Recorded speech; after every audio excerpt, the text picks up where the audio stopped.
Okay, I have to open the.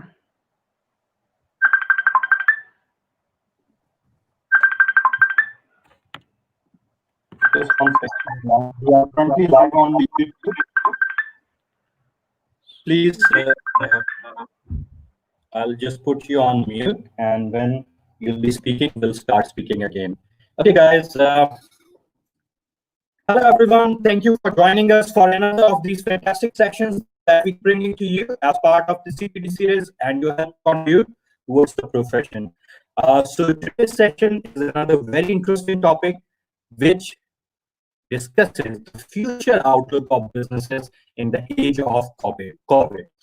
And I have a very interesting panel lined up for you all. We have with us Prasad, Abhinay, and myself. So I'll introduce everyone, starting with the most difficult job of introducing one's own self.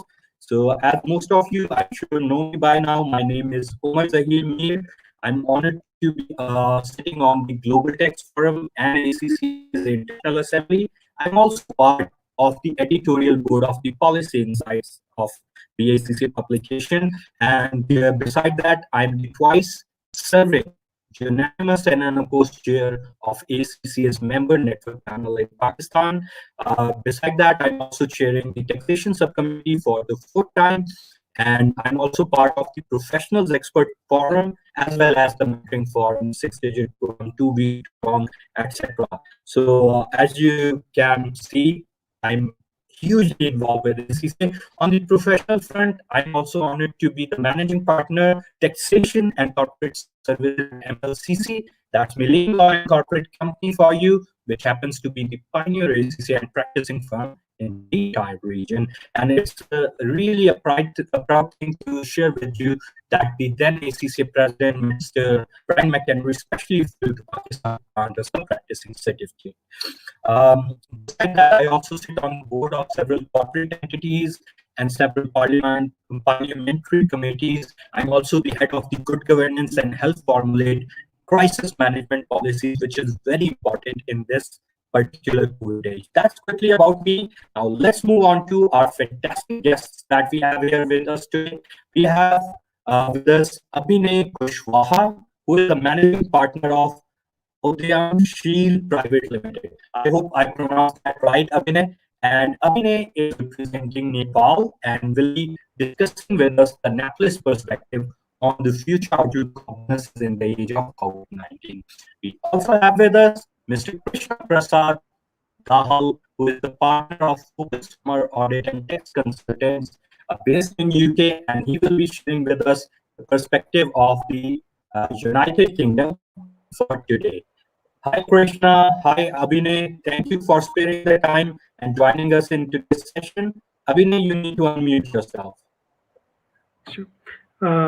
Thank you for inviting in such a nice program. I would like to thank Omer sir for inviting in such a group discussion, and Krishna sir who also invited me the same. And I feel really privileged to be a part of this session where we can discuss on the emerging issues for today, like what the business, where the business will go after this pandemic situation of COVID-19. Introducing myself, Omer sir has already briefly introduced about myself, and I'm Mr. Abhinay Kushwaha, representing from Nepal. And Abhinay, there's distortion in your voice and it's kind of cracking. Could you please check your internet connection? I will quickly get over to Krishna. He might also want to thank everyone. Sure. Hello.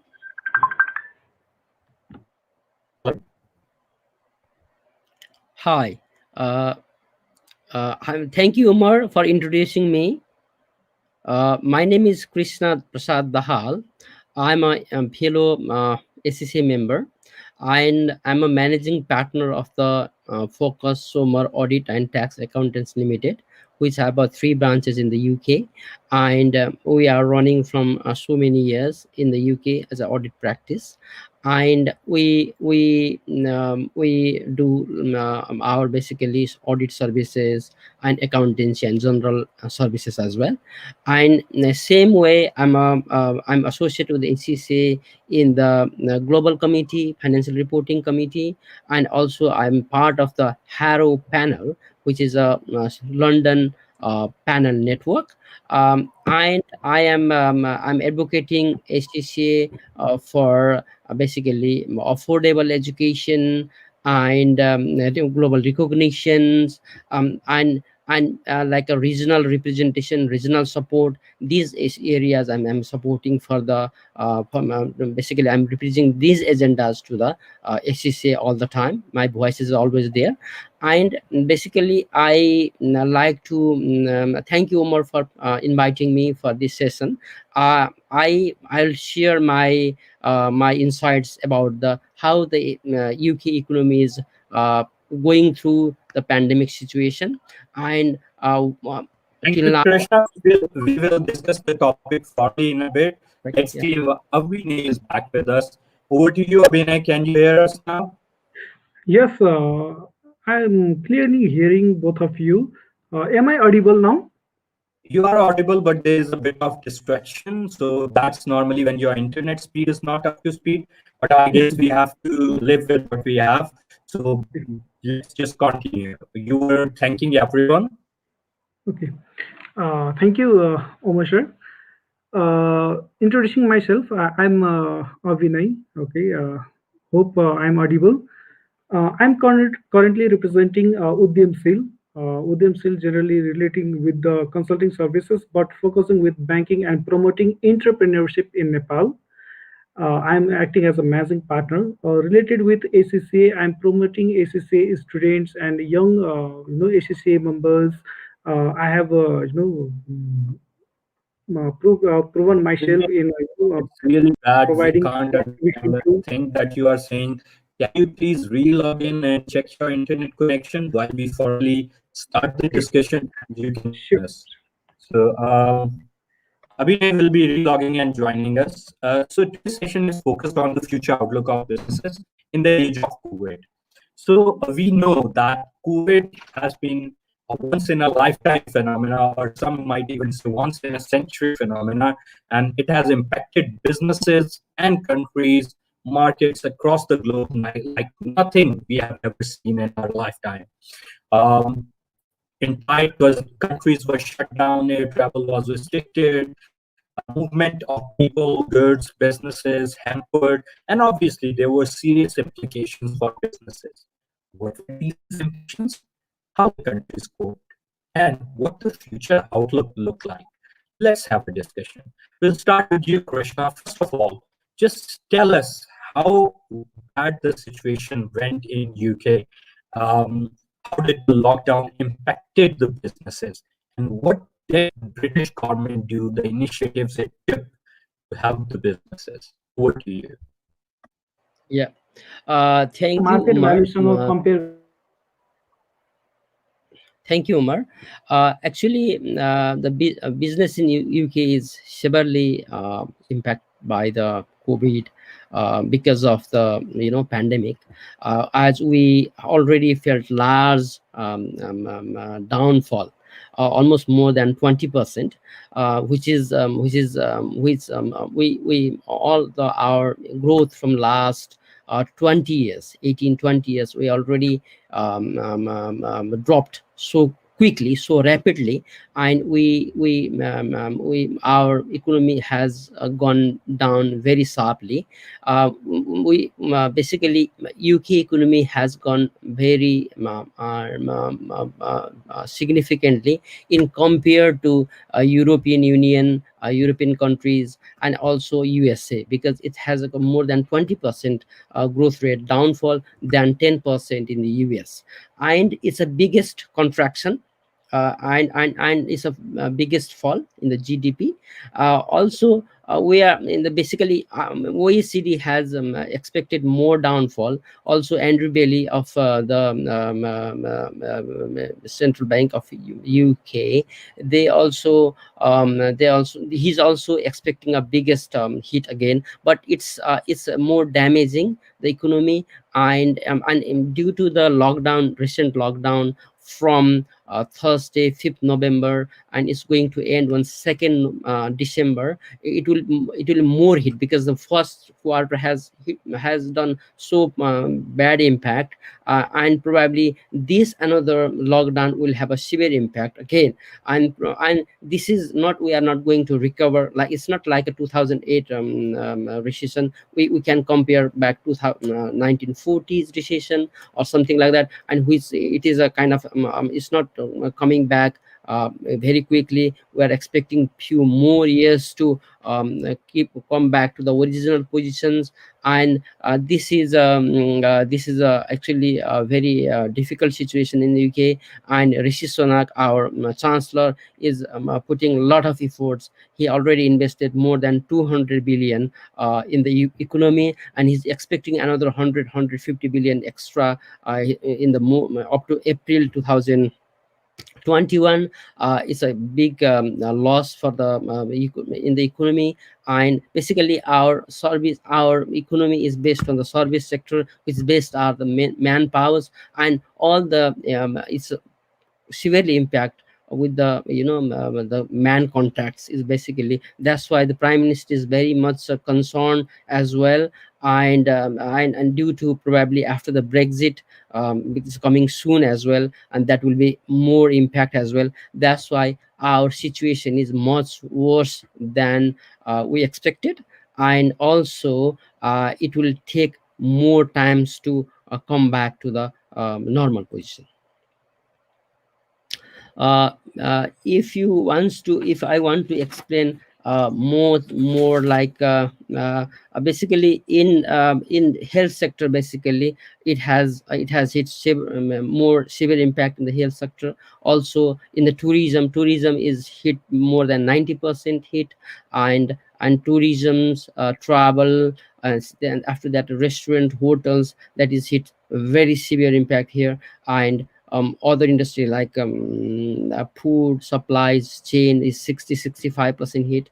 And construction also hit by 50%. There are so many sectors hit so badly. This is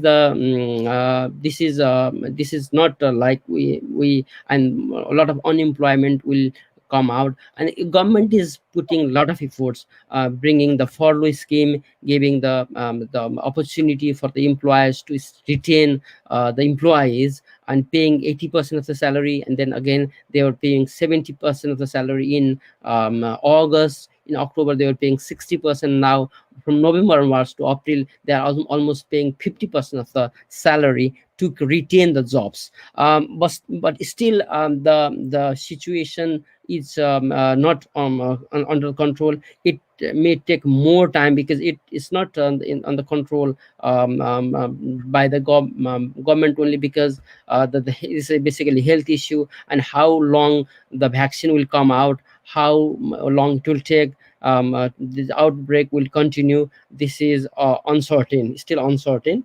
And there is a very significant, really very significant impact.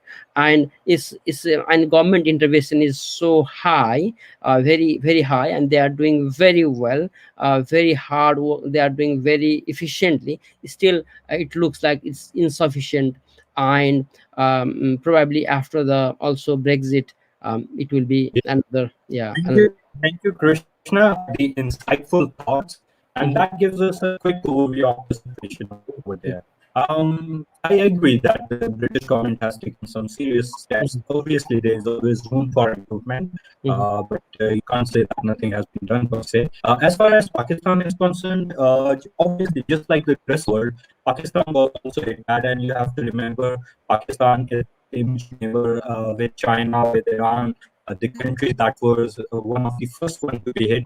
but we have very good relations with them, and obviously there was a very good cooperation to stem the tide. As far as businesses are concerned, obviously Pakistan depends a lot on importing high-tech items, as well as being an agricultural country, largely exporting the food item, cotton, even some of the major items like surgical instruments, sports items. You might be glad to know that Pakistan even manufactures football used in the world over. Beside that, leather, clothes, these garments, all these things. Anyway, so both the import and export side were badly impacted. Then obviously the travel, tourism, they were all badly hit. So there were some industries that were severely hit. Those dependent on import or export, and the airline or travel industries, etc. On the other hand, there was an opportunity within this crisis. So, for example, the healthcare sector, many people came forward, started investing, looking for a cure, even in the otherwise available items and treatments or precautionary material, the personal protection equipment, PPEs, masks, etc. So within days and weeks, masks and surgical instruments started being manufactured in Pakistan and all that. So there was a room there. As far as government initiatives are concerned, the first major issue was that more than half of Pakistan's population, some say even 60 to 70%, live on daily wages. Now, that was a problem that if even there was to be a smart lockdown, how would it impact um, the masses, the vast majority of people earning daily wages? So what the government did was it launched the biggest ever welfare program in the history of Pakistan, where we used data analytics and smart data as well as the databases that we had, not only to just cure and combat the disease, but to bring this welfare program to the people. So Pakistan has national identity card, which are smart cards which have the data of all the citizens available. So through that mapping was done, other factors were used, and then a program SaaS was launched. SaaS basically refers to as caring. So under this caring program, tens of millions of people received stipend from government to cover their kitchen expenses for the duration of smart lockdowns and lockdowns 2 to 3 months. The second thing for many people was the issue of paying rent. If there is a lockdown or even a smart lockdown and they are not going to work, but the work is largely curtailed, how would they pay their expenses? So the government put in place regulations ensuring that no landlord can ask for the rent for the duration of the lockdown. It won't be waived off, but it could be paid as per mutual agreement later. That was a big relief for many of the people. Then government launched a further initiative for the business sector. So it did a package where for the duration of 3 years, 3 months of lockdown, the equivalent of the electricity used last year was made available to businesses free of cost, and they could use it till the end of October and November. So, for example, somebody used let's say 1,000 units last year. So they would have 1,000 units that we used last year in 3 months, used within the 6 month period. And that would be absolutely free of cost. The government was paying the bill for that. Then state bank lowered the interest rates substantially 2 and 3 times. Then government removed all the duties on the import of anything to do with fighting corona and COVID, personal protection equipment, etc. It also encouraged banks to reach out to businesses to sustain. Then it announced special packages for the agricultural sector and construction industry, which is very important to drive Pakistan's economy forward. So all in all, these initiatives taken together resulted in this that while some of the countries in the region were so badly impacted that one of the largest economy in the region had its GDP at the peak shrink by as much as 25%, minus 25%. So it's still reeling at minus 10 to 11%, whereas Pakistan was able to not only sustain but register a beat a maker one of 0.5%. But when you put that in perspective, that in US, hundreds of thousands of millions of people were being laid off their jobs. Over 250,000 were the casualties of the disease. In the neighboring India, the economy was still reeling at -10 to 11% of the GDP, and other countries impacted worldwide. And Pakistan was not able to curb that. It was taken as and appreciated as a success role model. BBC even did an article on it saying, was there a miracle happening in Pakistan? And that's a big success story that could be shared about our panelists worldwide. So with that, the next question we are going to ask, are you ready,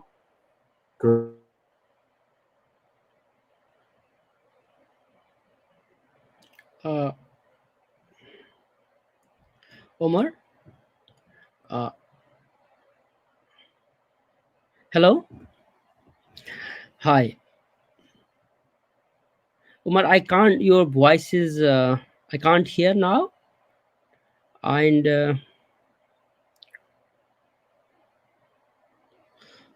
what I will go through right now is I'll basically what is the government packages they have UK government have provided to the public since then.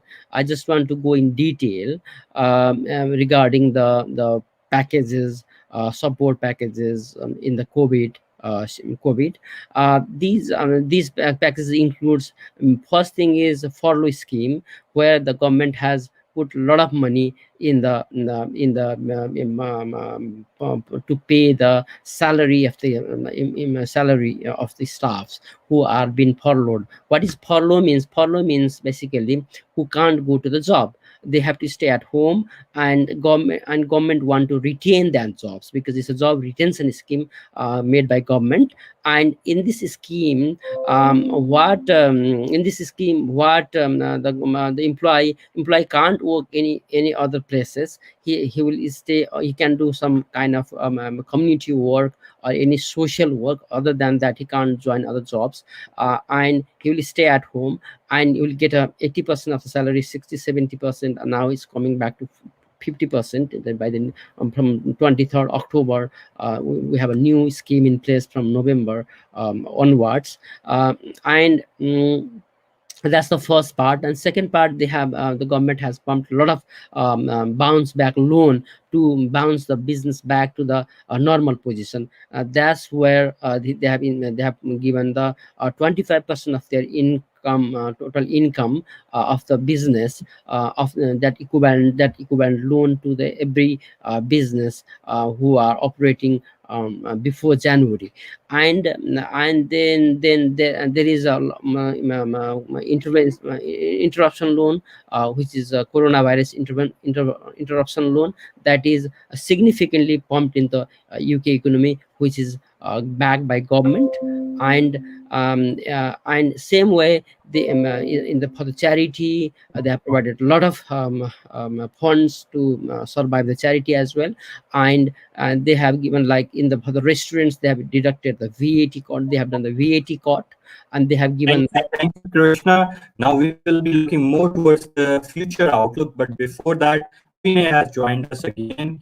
So Abhinay, can you unmute yourself and please tell us how COVID impacted businesses in Nepal, and what did people and the governments do to fight?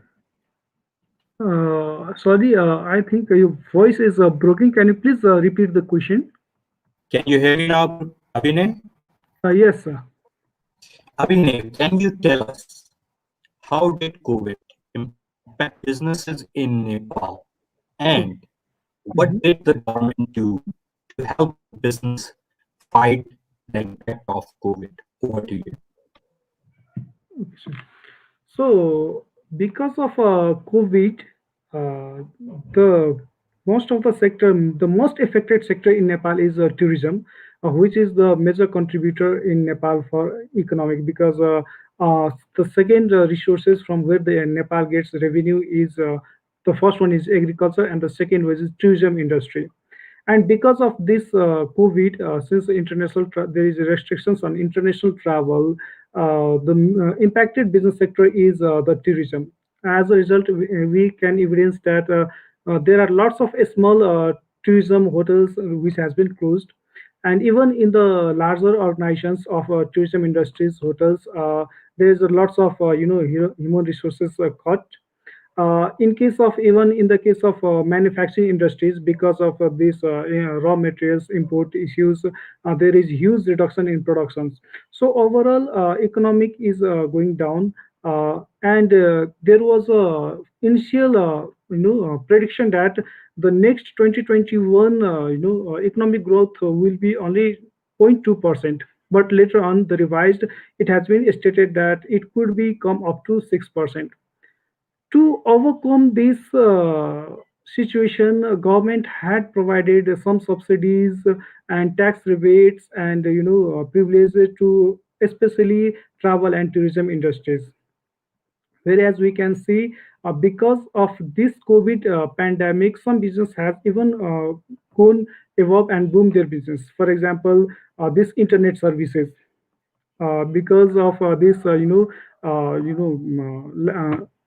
because of this restriction in movement, there is lots of online things going on, and certain business such as this internet services business has been boomed in Nepal. Earlier there was there was very fewer user of digital payments in Nepal, but because of this COVID situation, the digital payment business has been boomed up.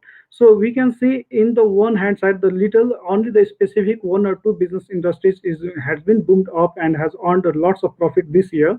But other than this, overall industries has been going down, especially the tourism industry. And there is a very few or less impact on the agriculture industry. And accordingly, by analyzing the same thing, government has considered the tax rebates, especially for this tourism industry, so they can again revive and become more profitable in the next year. And there is lots of tax incentives provided this year, including subsidized loans for the business organizations by the government. Okay, thank you. Thank you for your input, Abhinay. Now we will be looking more towards the future outlook. We have discussed how COVID resulted in the lockdowns, resulting in impacting local businesses, the global trade being hampered and all. We will look and talk about how the future looks like. So first of all, over to you, Krishna. What does the future outlook for businesses look like in the United Yes, Kingdom? that's a very challenging question. Basically, we this is uncertain situation, and basically, mainly people's like to work from home, and they have shifted their trend. To work from home rather than going culture in the going to the office culture, and they are shifting the lot of workforce from UK to remote locations, that is mostly through the outsourcing. That is another huge hit that is going to be in the UK in few years time. Many jobs they will lose because the work will be shifting to the cheaper economy, South Asia, China, or anywhere in the world where they can find the cheap the human resources. And that is the first the thing. And another thing is they will invest, most of the business will invest on the basically digitalization. That's the another area. They have already started doing all these digitalization. They are putting a lot of efforts working on the digital world, and they want to do all the meetings, work, everything on the based on and that's another threat. There is a cyber threat all the time. You have to keep the eye on the the risk security side. Risk is there, but people are going toward that trend. And other than that, many basically business, when the economy shrink and they're expecting the huge the deficit in the growth, and government has already expecting more than 340 billion debt, which is very hard, and to sustain the economy. And that's why they are probably the government is trying to put more tax burden to the UK population, UK earners, and that is another 40 billion pound a year, and that's another kind of issues. And there is other than that, the UK is also going through the another the political crisis with the Europe. and that is another difficulties which UK has to face. In that case, probably if there is a hard Brexit going on, then the cost will go up so high. All the commodities, basically the food supplies, and all the basically everyday's life would be much impact, would have a much impact. And also you can't get the good like manpower as well, because the UK economy is based on the mainly all the manpowers from the European Union. And that is another, and there is a big hit coming up, which yeah, which we are feeling, and I don't know how it will take, and it will take few more, one or more years probably, because PwC has report has shown that if there is a second hit in November like we are facing right now, the economy will come back to normal position by mid of 2023. And probably it can go more worse. And how long it will take to manage the COVID situation, and how the vaccine, when vaccine will come back. These are some uncertain situations right now. But other than that, the business, like general business, many business will probably close down. High street business like restaurants, small business who don't have a lot of reserves, they are working on the very few reserves, and the government has pumped the loan to these businesses. If they can't succeed, they will fail, and many high street shops will close. And many you can see a lot of back end shops on the high street. Landlord will lose their rent, and housing will hit so badly, because they are expecting almost 7 to 9% deficit in the housing market next year. And that is a big hit. And if you see, and there a lot of jobs will be lost, unemployment will go up. And probably this until this time inflation is okay, but after the COVID is slightly over, then inflation will come back again, and the price will go up. That will be the kind of difficult situation for a few more years for the UK. And in terms of like our service sectors, like which I run accountancy business, and the service industry is not that much hit. We haven't felt that much hit, but there is some impact there as well. And I'm here in the UK from last 15 years, and we haven't seen such a kind of crisis in the past. Is a kind of one in the 50 years or 100 years situation, so that we can't predict how it will go, but definitely there is a big implications.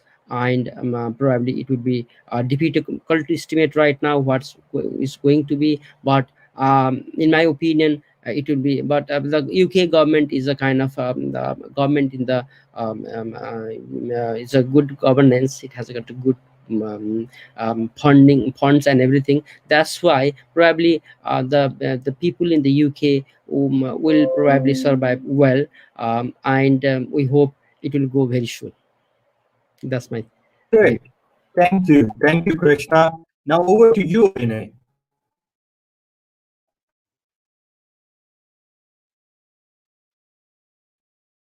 Abhinay, can you hear us?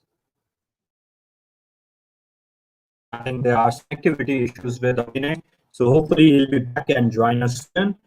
Meanwhile, let's continue.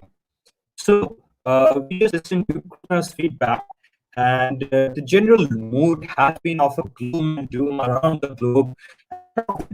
These concerns are not unfounded. They are based on national assertions and forward thinking. However, not denying these and accepting these all, I would like to present a different view to add on to it. When there is a crisis, there is an opportunity. Within difficulty lies the possibility. we human by nature are designed so if a challenge is thrown at us, we try to find a solution. So we had a session on startups in which we discussed this, that we have to look towards finding solutions. So with COVID, until there is a acceptable standard of medicine that made publicly able to all, a large way of working would continue to be different than our old normal. So we discuss on that, people preferring to buy from home, deliveries of food, working from home, internet connectivities, solutions to these. We all know how Zoom's market value just exploded after COVID came. The schools were really using them a lot. Everyone was using it for meetings and all. So in these areas, we have a lot of possibilities. IT sector, uh, as well as these e-commerce, work from home apps, technologies. Similarly, the medical sector. All these areas are potentially growth driven. Uh, there might even be different implications to the proper market.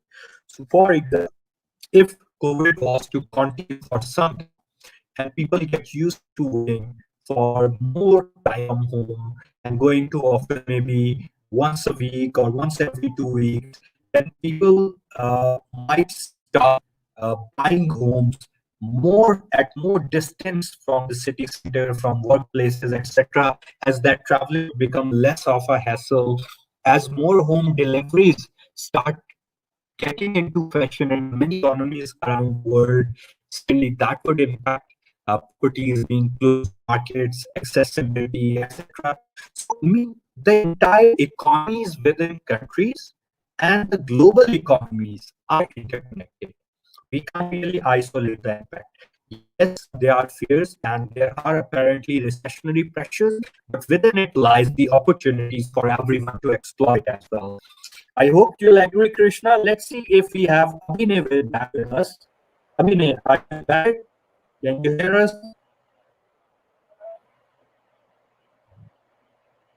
Okay, I'll just continue a minute more. Krishna, if you could just call Abhinay and check everything is all right with him and get him back, that would be great.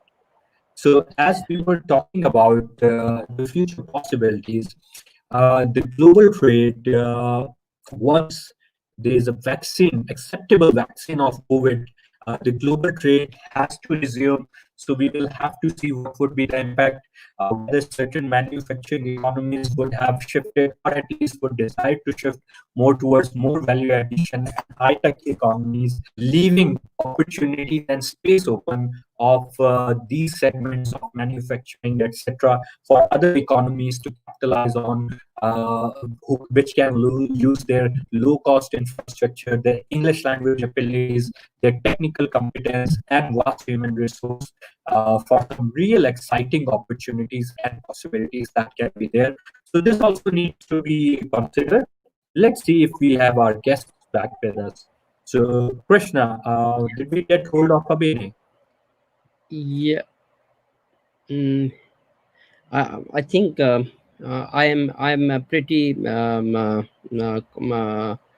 agree with your points, whatever you have said, basically regarding the benefits of regarding the opportunities you can get after the COVID.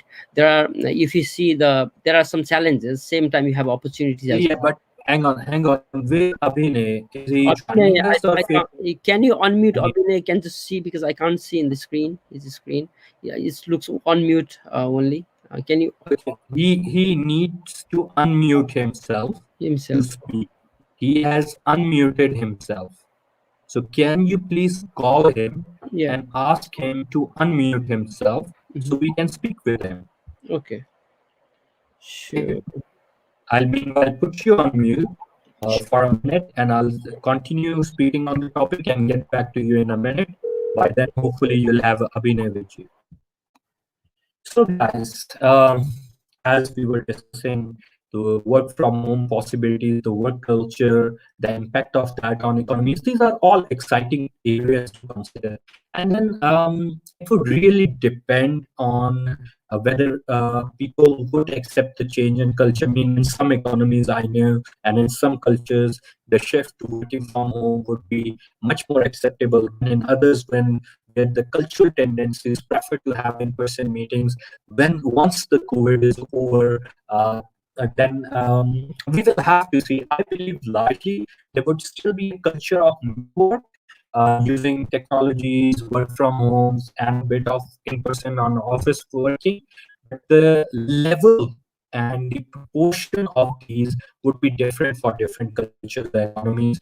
So in some, there would be large reliance on working from home, using technology, less on in-person meetings only for important ones, and vice versa in others. So these are all exciting things we have to see. So let's get back to Krishna and see what he has us about Abhinay.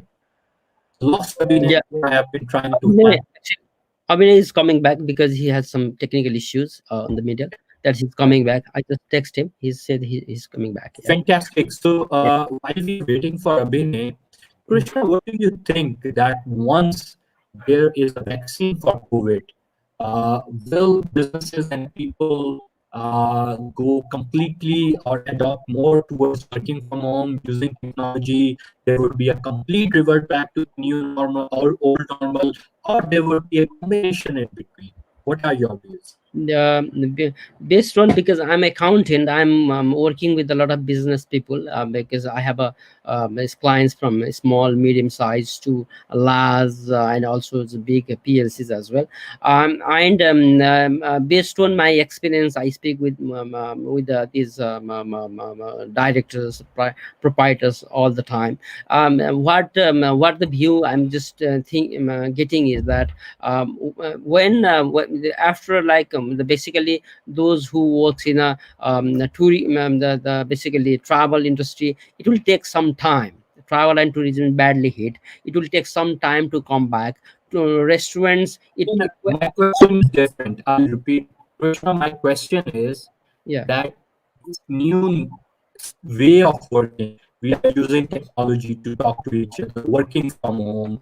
Once there is an acceptable vaccine of COVID, Mm. do you think people will still continue working like this, or go back to the old normal of working completely from offices in person, or there would be a mix of both?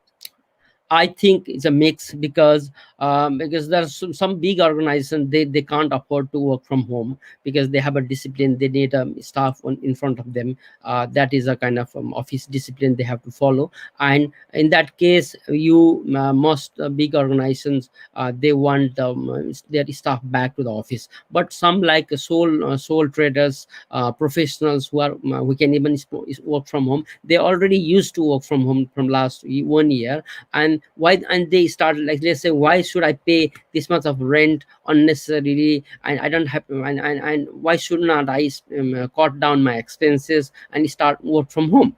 That can be idea. And they want them, even, and they can be mixed. Like, they want some kind of staff in the office. Let's say they can put, like, say, 3 days office, 3 days office, 2 days work, or 2 days in office, 3 days at home, something like the mixed culture. And it will be definitely mixed kind of attitude people will have. And in the UK also, they want to reduce the cost. They want to probably outsource some part of the back of office to somewhere, some places outside UK as well.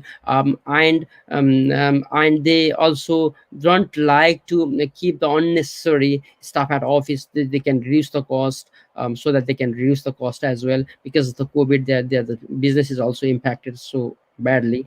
And they want to reduce the cost as well. That is the reason. It will be mixed, but they will definitely want to keep some staff at the office, definitely. And even right now, people are opening the office, they are going office. In this lockdown situation, in this virus situation, people are going there because some office, they need staff at office. And but they also like to, they don't want to keep quite a lot of staff there. They want to Fair keep. enough. Yeah, fair enough, I like. think that's Yeah. great. That's Mm. great insights, Krishna. We have received some questions that we would like to discuss with our panelists. Yeah. Can you, Krishna, Abhinay, if you are back, can you try unmute yourself? Yeah, good. Great. Now, Abhinay, please do not mute yourself. The system will mute you automatically like this and unmute you too. So welcome back. Good to have you back. Now, we have just concluded our discussion, but in the interest of perspective, we would like your outlook too. What do you think would be the future outlook for businesses in Nepal? So if you could quickly answer that, then we have questions from our audience that we would like to discuss with you all. Okay. So for Nepal, the future outlook, the analyzed is that it is assumed that for next 2 years, the travel industry sector will be still struggling to overcome this pandemic situation. So this will take a little bit time. The one better opportunity which has been evidenced from lots of people is seen as the agriculture-based enterprises where local raw materials are used from where the country doesn't need to import raw materials from foreign countries. So agriculture-based enterprises is the one scope where Nepal can boom, and it is not even affected by the COVID. And further to support this, even the government has provided the lots of subsidized loan from even the 2% interest rate for this agriculture-based businesses or agriculture. So one scope which has been seen which can boom in Nepal is this agriculture-based businesses. Apart from this, another thing which these days is no there is a scope is the service sector businesses. Uh, like the this outsourcing of accounting things because today in today's world there is lots of business outsourcing going on like in India, Nepal and other things, and even in if we see the 5 years back there was very few outsourcing works in Nepal, but if we see as of today these works has been booming, and even government has recognized and has provided like has provided subsidies on this service sector. Like even if we see the works from different countries such as Myanmar, UK, and other countries has been outsourced to Nepal. So two sector which can be boomed after this COVID situation is one is agriculture-based business in Nepal, and another is service sector. For manufacturing sector, there is still a struggling phase because of this COVID, because most of the raw materials as imported from the foreign countries.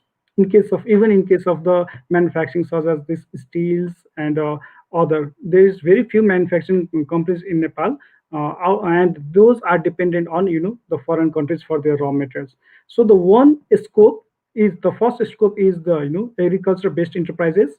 The second is service sector where the services of can be outsourced, and the third one is again the your tourism industries, which can be again revived after a couple of years. So when we talked with the since we are in the business sector, we talked with lots of our clients and business persons, and all of us have the same view that at least for the next 2 years they have to struggle, and only after 2 years they may revive and may gain the again the same success which have they have enjoyed in the past.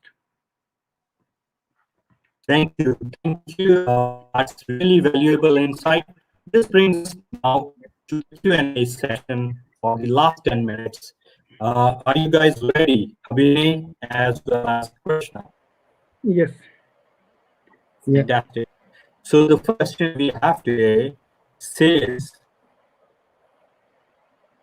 what are the opportunities for ACCA members in UK? Krishna. Yeah, there are because I was doing I was engaging with a lot of ACCA members throughout the world in the recent months. Answer, guys, we have 10 minutes. Yeah, and yeah, all they have a same question. Try to answer as many as possible. Yeah. Over to you. Yeah, basically there are a vast opportunity for the ACCA members in the UK, and they are very well recognized in the UK. And because I have seen the South Asia, I've seen the Nepal, I've seen India, I've seen Pakistan, I've seen the African peoples, how much they are getting salary there, and in what condition they are going through. But in UK, they are fully recognized, and they are considered as equivalent qualified accountant, and they can get a full salary in the UK, and they can get a good experience here, and they can excel themselves to a big four partner level, director level, and they can go to the big level, and they have a lot of enormous scope they can build up. If they have a talent, they have a skill, they can go up to high level. That's So I have that's seen myself. the limit, Krishna. If you got talent in UK, ACCA have the sky as the limit. Okay, the next question I think is directed towards you, Abhinay. It asks how many members you have in Nepal and what are the challenges they face.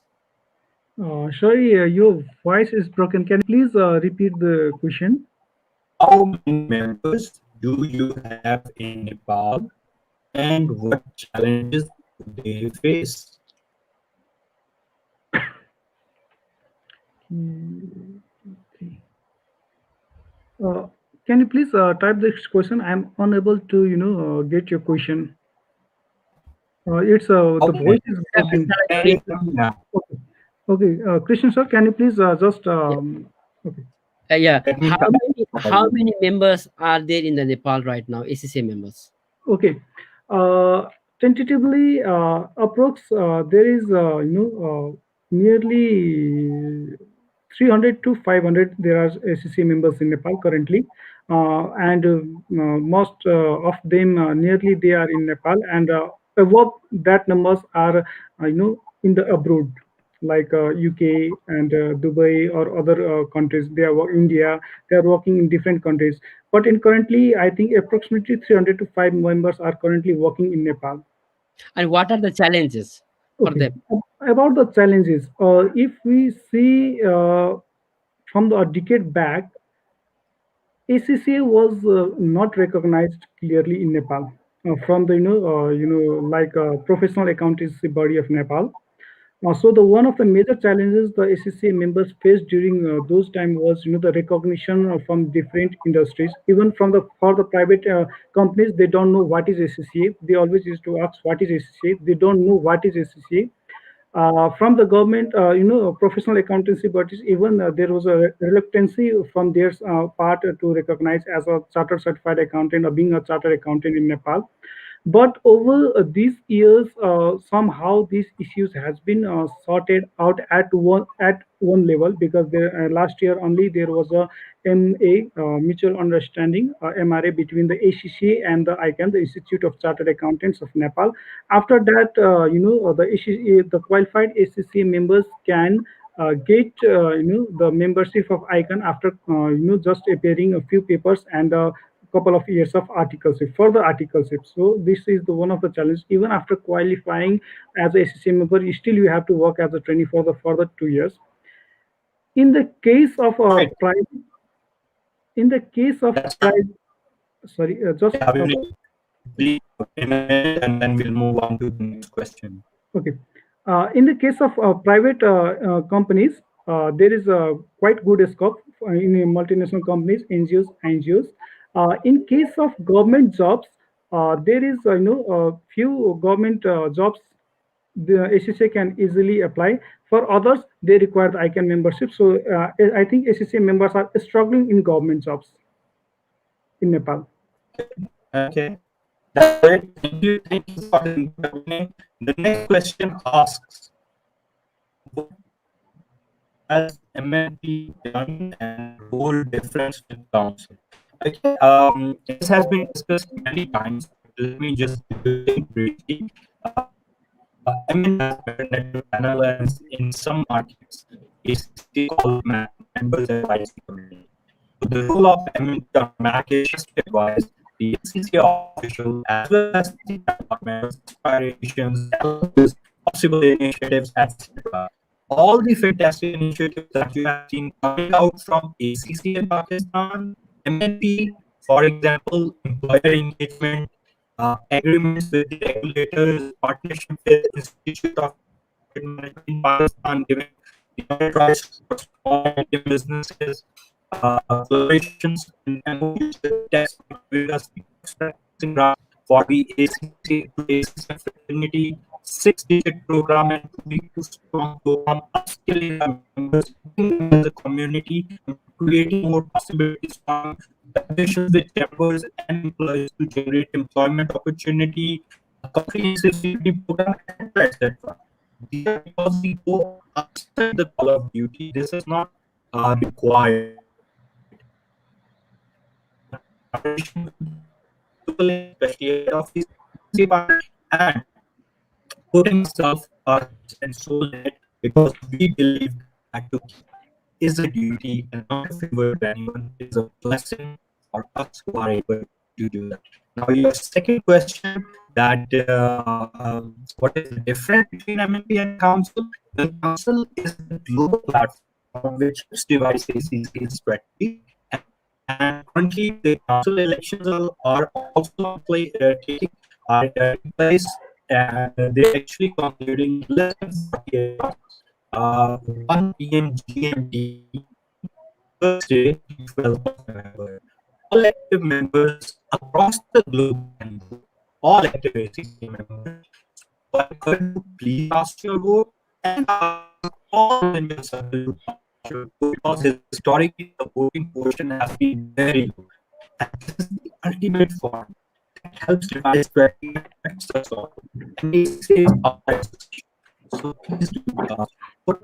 And I just because there are so many candidates, there are 49 candidates, and I appreciate all because volunteer their time and effort because they're limited seats. I would encourage you to go through that record. What they have done through the year and decade for you. Look at their manifesto. What is their vision? What plan do you do for you? And also look at their profile. Will they be able to properly represent you? And choose the one that you believe the best one and go with them. I hope that answers the question. If Krishna or Abhinay want to do anything, then the floor is open first to you, Krishna. Uh, mm, basically I can't hear very well Omar, but what I understand is he was speaking regarding the ACC Global Council and what is MNP, the local MNP in the countries. Basically, the ACCA Council is a global the board of directors of the ACCA. It represents the top position, strategic positions where all the in annual general meeting the directors are appointed. Similarly, all the council members are appointed all over the world, and there is a regional representation as well. And there is some restrictions, more than you can't go more than 50% from one region, something like that. And you get them from all over the world. The ACCA members vote for their representative in the global council, and that is the ultimate deciding body, strategic body, what decides how the ACCA will run, how ACCA will move forward, and all the strategy, all the operations are controlled from the council. And right now there is from 36 members it has increased to 42 members right now, and they are going to increase to up to 45. And that is the ACCA, and that is ACCA is moving toward making more regional representations and more members. And in addition that, there is executive committee as well. Now they have set up an executive committee which runs the basically every day's executive works, like which not all the council member 42 council member have to involve. Only out of few members, only 6 member I believe, they can run the daily executive jobs, executive responsibilities, and that's how it is going. And the ACCA annual general meeting is on the way, and ACCA council voting will close on the 12th. We have 2 days remaining, and all the ACCA members, I request all the ACCA members to vote on that. In the two, if they haven't voted, so many thanks who have already voted. That's a great. You have done a great job, and ACCA have actually from past few years, ACCA the members are voting almost 6%, or sometimes even less than 6%. The voting is even last year there was less than 6% voting, and the last few years is less than 7% voting. That's why all ACCA members should, I encourage all them to vote and provide your representatives to the ACCA council, so that and you